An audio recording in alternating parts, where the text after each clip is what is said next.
முதல் வாசகம். திருத்தூதர் பணி அதிகாரம் 14, திருவசனங்கள் 5 முதல் 18 வரை. பிற இனத்தாரும் யூதரும் தம் தலைவர்களுடன் சேர்ந்து திருத்தூதரை இழிவுபடுத்தி கல்லால் எரிய திட்டமிட்டனர்.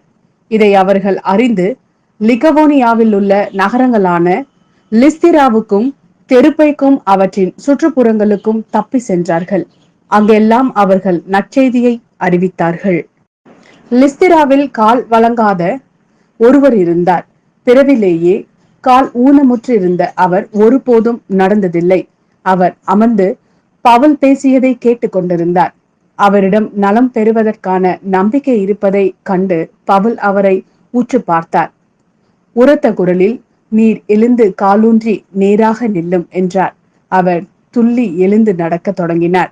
பவுல் செய்ததை கூட்டத்தினர் கண்டு லிகவோனிய மொழியில், தெய்வங்கள் மனித உருவில் நம்மிடம் இறங்கி வந்திருக்கின்றன என்று குரல் எழுப்பி கூறினர். அவர்கள் பர்னபாவை சேயுசு என்றும் அங்கு பவுலே பேசியபடியால் அவரை எர்மசு என்றும் அழைத்தார்கள். நகருக்கு எதிருள்ள சேயுசு கோவில் அர்ச்சகர் காளைகளையும் பூ மாலைகளையும் கோவில் வாயிலுக்கு கொண்டு வந்து கூட்டத்தினருடன் சேர்ந்து பலியிட விரும்பினார்கள்.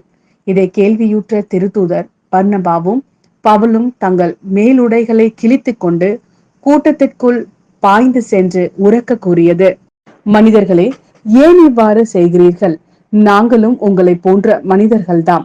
நீங்கள் இந்த பயனற்ற பொருள்களை விட்டுவிட்டு விண்ணையும் மண்ணையும் கடலையும் அவற்றில் உள்ள அனைத்தையும் உண்டாக்கிய வாழும் கடவுளிடம் திரும்புங்கள் என்ற நற்செய்தியை உங்களுக்கு அறிவிக்கிறோம். கடந்த காலங்களில் அவர் அனைத்து மக்கள் இனங்களையும் அவரவர் வழிகளில் நடக்கும்படி விட்டிருந்தார். என்றாலும் அவர் தம்மை பற்றிய சான்று எதுவும் இல்லாதவாறு விட்டுவிடவில்லை. ஏனெனில் அவர் நன்மைகள் பல செய்கிறார். வானில் இருந்து உங்களுக்கு மழையை கொடுக்கிறார். வளமிக்க பருவ காலங்களை தருகிறார். நிறைவாக உணவளித்து உங்கள் உள்ளங்களை மகிழ்ச்சி பொங்க செய்கிறார். இவற்றை அவர்கள் சொன்ன பின்பு கூட்டத்தினர் தங்களுக்கு பலியிடுவதை ஒருவாறு தடுக்க முடிந்தது. இது ஆண்டவரின் அருள்வாக்கு. இறைவா, உமக்கு நன்றி. யோவான் எழுதிய நற்செய்தி அதிகாரம் 14, திருவசனங்கள் 21 முதல் 26 வரை. என் கட்டளைகளை ஏற்று கடைபிடிப்பவர் என் மீது அன்பு கொண்டுள்ளார். என் மீது அன்பு கொள்பவர் மீது தந்தையும் அன்பு கொள்வார். நானும் அவர் மீது அன்பு கொண்டு அவருக்கு என்னை வெளிப்படுத்துவேன். யூதா இஸ்காரியோத் யூதாஸ் அல்ல, மற்றவர்.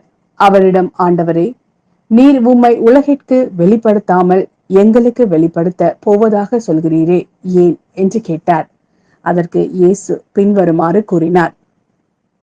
என் மீது அன்பு கொண்டுள்ளவர் நான் சொல்வதை கடைபிடிப்பார். என் தந்தையும் அவர் மீது அன்பு கொள்வார். நாங்கள் அவரிடம் வந்து அவருடன் குடிகொள்வோம். என் மீது அன்பு கொண்டிராதவர் நான் சொல்வதை கடைபிடிப்பதில்லை. நீங்கள் கேட்கும் வார்த்தைகள் என்னுடையவை அல்ல, அவை என்னை அனுப்பிய தந்தையுடையவை. உங்களோடு இருக்கும் போதே இவற்றை எல்லாம் உங்களிடம் சொல்லிவிட்டேன். என் பெயரால் தந்தை அனுப்ப போகிற தூய ஆவியாராம் துணையாளர் உங்களுக்கு அனைத்தையும் கற்றுத் தருவார். நான் கூறிய அனைத்தையும் உங்களுக்கு நினைவூட்டுவார்.